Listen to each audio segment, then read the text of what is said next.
ဘမျက်ရည်တစ်ပေါက်ကျသွားတာဟာလေရေနွေးအိုတိုးလောင်းချခံရတာတဲ့ပို့ပြီးတော့ပူပြင်းတယ်ဗျမစိတ်ကြားကနေပြီးတော့ထွက်လာရတဲ့မျက်ရည်မို့လို့ရေနွေးတိုးပူတာကအပေါ်ယံအရေပြားကိုပဲလောင်းတယ်ရေနွေးတိုးပူတာကအပေါ်ယံအရေပြားကိုပဲလောင်းတယ်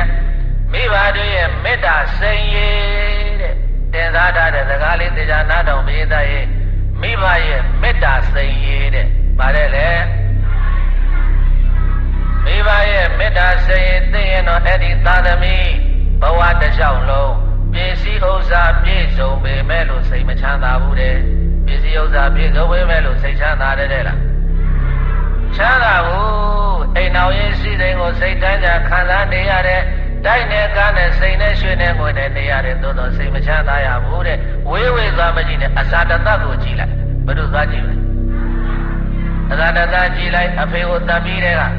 ဘယ်မှာစိတ်ချမ်းသာလဲညဆို7 နာရီတစ်ချက်အိမ်မပြောအဖေတတ်ပြီးတဲ့နောက်အိုးမိဖုရားကြီးတို့အိမ်နေကုန်ပြီသားတော်ဥရိယဘာဒမင်းသားတို့အိမ်နေကုန်ပြီဘုရားမတ်တော်တွေအကုန်လုံးအိမ်မပြောခဏဆောင်တိုက်ခါပေါ်ဆုံးတက်ပြီးတော့ဗရမဝဲလာသာနဲ့မျက်ရည်တွေကြအဖေမိတရာမင်းကြီးကိုလွန်အဲ့ဒါတညတော့မရေးတဲ့ဂိစကုတ်တောင်ကဆူလာတိတိလေးကိုခေါ်တဲ့ပိဋ္ဌာကြီးဖြတ်သွားတာသူလှတွေ့လိုက်တယ်လှခေါ်တယ်မလေးအယိုးပြိုင်မယ်ကြောပြိုင်မယ်တာအဝိဇ္ဇာပွင့်ပဲနဲ့ဘာကောင်ကြီးတော့ပိဋ္ဌာဘယ်သွားမှလဲသမီးကုသိုလ်ကောင်းမှုလုပ်ပဲကြားလို့လူဘဝတော့ကကုသိုလ်မလုပ်ခဲ့ဘူးလားမလုပ်ခဲ့ဘူးကြည့်တဲ့ပစ္စည်းတွေသားတဲ့သမီးတွေအဝယ်ပေးပြီးတော့ဘာကုသိုလ်မှမလုပ်သေတော့ပိဋ္ဌာဖြစ်တယ်အဲ့ဒါသမီးကြီးကသံဃာပေးပြီးတော့သောတာပန်တဲ့ကြားလို့အဲ့ဒါသမီးလုပ်တဲ့ကုသိုလ်သားတို့ကောင်းမလို့သွားမလို့ဆိုပြီးတော့အဲ့ဒါဘုန်းကြီးတို့ပိဋ္ဌဝိလေတော်ကြီးမှရှိတယ်သုလတိတိပိဋ္ဌာအဇာတတကိုယ်တိုင်တွေ့လိုက်ရတယ်အဲ့ဒါည7 နာရီခွဲတနာရီလောက်အိမ်မပြောတော့အဇာတတဘု9 အထက်ဆုံးတက်ပြီးတော့လေသာပြရပွင့်ပြီးတော့ပိဋ္ဌာနဲ့စကားပြောတာရှိတယ်အဲ့တော့မိဘတွေစိတ်မချမ်းသာအောင်မိဘကိုအမျိုးမျိုးဒုက္ခပေးတဲ့သာသမီးရွှေထီးရွှေနှမ်းရွှေကြံငန်းနဲ့ဘယ်လိုပဲနေရပါတော့လဲပဲအဇာတတဟာတနေ့မှစိတ်မချမ်းသာဘူးဒါကြောင့်မိဘတွေကို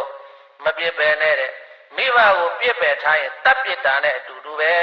တဲ့မိဘဆိုတာဘယေသားကြီးအုံမဲမစွာရှိတော့အလုံးမလုံးနိုင်ဘူးလုံးနိုင်သလား